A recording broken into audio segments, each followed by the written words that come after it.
আকৌ এটা নতুন ভিডিঅ'লৈ সকলোকে স্বাগতম জনাইছোঁ। আজি মই সাবুদানাৰ এটা পাপৰৰ একেবাৰে সহজ চিম্পুল পাপৰৰ ৰেচিপি লৈ আহিছোঁ। তাৰ কাৰণে মই সাবুদানাখিনি ভালকৈ ধুই মেলি এঘণ্টাৰ কাৰণে পানীত তিয়াই থৈ দিছিলোঁ। ঠাণ্ডা পানীতে তিয়াই থৈছিলোঁ, অলপ ফুলি গ'লগৈ, তেতিয়া বনাবলৈ অলপ সুবিধা হয়।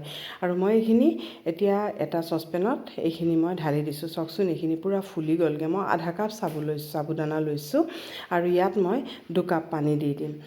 আধা কাপত মই 2 কাপ পানী দিছোঁ, বা সাবুদানা চাই পেলাই দিব পাৰে। আৰু ইয়াত মই অলপ নিমখ দিছোঁ। আৰু আপোনালোকে যদি মছলা দি বনাব পাৰে তেতিয়াহ'লে বনাবলৈ মন যায়, ইয়াত অলপ মছলাও ব্যৱহাৰ কৰিব পাৰে। মই কিন্তু প্লেইন বনাইছোঁ। আৰু এইখিনি এই ধৰণে খুব ভালকৈ মাজে মাজে লৰাই দিব, নহ'লে তলত লাগি যাবগৈ। এই ধৰণে পূৰা লৰাই থাকিব। আৰু চাব, যেতিয়া পূৰা ট্ৰান্সপাৰেণ্ট হৈ যাব সাবুদানাটো, তেতিয়া আমি নমাই পেলাই থৈ দিম। আৰু এয়া চাওক, সাবুদানাটো পূৰা হেৰি হৈ গ'ল, ট্ৰান্সপাৰেণ্ট হৈ গ'ল।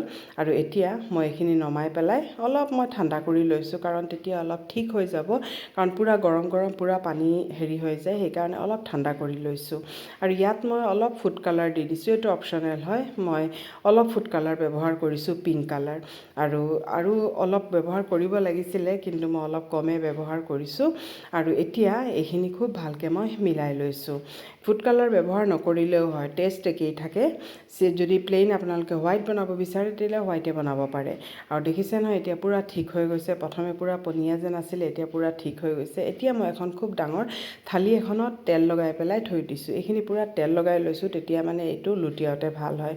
আৰু এতিয়া মই চামুচ দি অলপ অলপকৈ এইখিনি এই ধৰণে দি গৈছোঁ।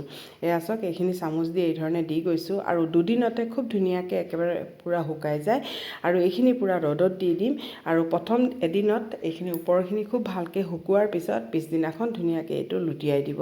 আৰু এইখিনি এটা থালত গোটেইখিনি আমাৰ ইয়াতে হৈ গ'ল। আৰু এয়া চাওক, গোটেইখিনি দুদিনতে আমাৰ সাবুদানাৰ পাপৰখিনি ধুনীয়াকৈ পূৰা শুকাই গ'লগৈ। এয়া চাওক, পূৰা ট্ৰান্সপাৰেণ্ট হৈ গ'ল আৰু খুব ধুনীয়াকৈ শুকাই গ'লগৈ। আৰু পূৰা টান পূৰা হৈ গৈছে। আৰু বহুত দিনলৈকে এইটো এটা মানে শুকান টেমাত আমি ষ্ট'ৰ কৰি থ'ব পাৰিম। চাওকচোন কিমান ধুনীয়া হৈছে। আৰু দুদিনতে কিন্তু পূৰা শুকাই যায়, আৰু পূৰা ৰ'দ থাকিব লাগিব। এতিয়া তেলটো সাবুদানাৰ পাপৰ যেতিয়া ভাজোঁ, এইটো সকলোৱে জানেই, তেলটো কিন্তু বহুত গৰম হ'ব লাগিব, পূৰা গৰম হ'ব লাগিব। তাৰপিছত আমি সেইটো দি পেলাই অলপ এই ধৰণে হেঁচি দিব, তেতিয়া ধুনীয়াকৈ ফুলি যাবগৈ। চাওকচোন, পূৰা ডাবল হৈ গৈছেগৈ আৰু কি ধুনীয়াকৈ ফুলিছে। কালাৰ অলপ কম হোৱাৰ বাবে সেইকাৰণে কালাৰটো আৰু উঠা নাই। মই কমেই ব্যৱহাৰ কৰিছিলোঁ, আৰু বেছি কালাৰ ব্যৱহাৰ কৰি মোৰ মন নগ'ল বেছি কালাৰ ব্যৱহাৰ কৰিবলৈ। আৰু হোৱাইট বনালেই ভালে আছিলে। আৰু চাওকচোন, সেইটো অলপ পিংক কালাৰটো আহিছে।